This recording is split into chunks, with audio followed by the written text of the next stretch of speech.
Hello everyone, and welcome to the Finding Peace Room podcast channel, and today we are going to be touring Historic Nauvoo as a part of my church history tour.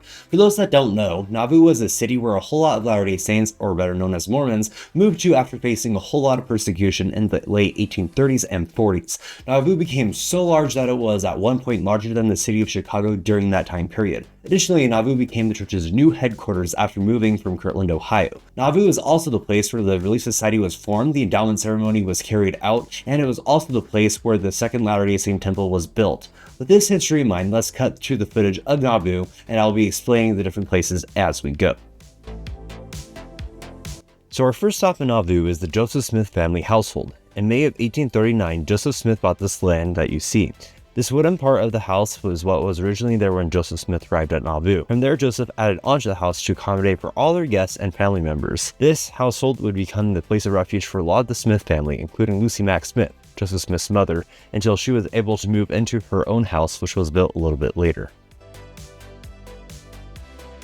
In August 1843, Joseph and Emma Smith would move into the mansion house, which was a larger place for Joseph's family while also acting as a hotel for guests as they traveled into the city. This house, later leased out and eventually sold, served as a viewing spot for people to mourn the martyrdom of the prophet and his brother Hiram. The bodies were temporarily buried at the house before moving to various locations in Nauvoo until they were finally laid to rest in the Smith Cemetery.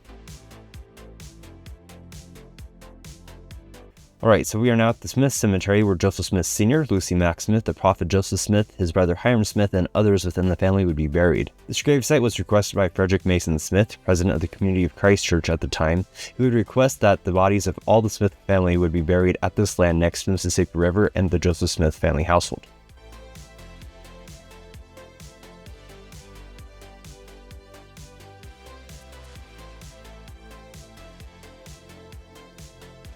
Down the street from the Smith Cemetery is Joseph Smith's Red Brick Store. This store acted as a general store within Nauvoo, which the prophet would run and manage for a certain period of time. Then from there, its primary focus would be for the church headquarters, which was on the second floor of the building. This building is really significant within the church for a lot of reasons. First being that the Relief Society of the church was established on March 17, 1842, in the second floor of this building, with Emma Smith becoming the president over this organization. Currently, the Relief Society is now one of the largest women-ran organizations in the world that helps serve and build other people up within the church and all around the world.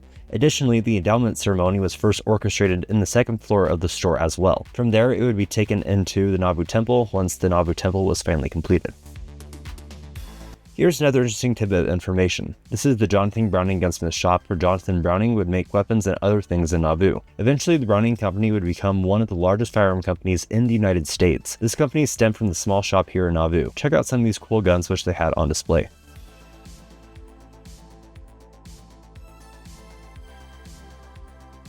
This is William and Caroline Weeks' house, which contains the original Nauvoo Temple blueprints. William, an architect in Nauvoo at the time, had the blueprints for the Nauvoo Temple, but unfortunately these blueprints got lost over time.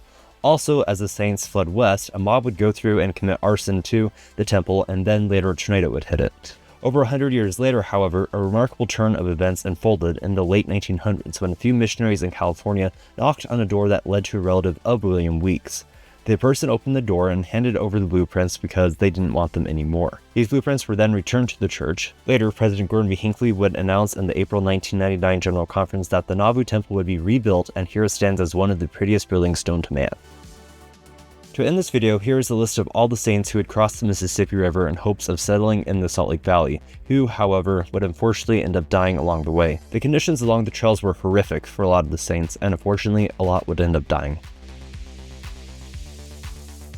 Hey everyone, thank you all for watching this video. If you haven't already, make sure you all like the video and subscribe to the channel. I love and appreciate you all so much, and I'll see you all next time. Goodbye.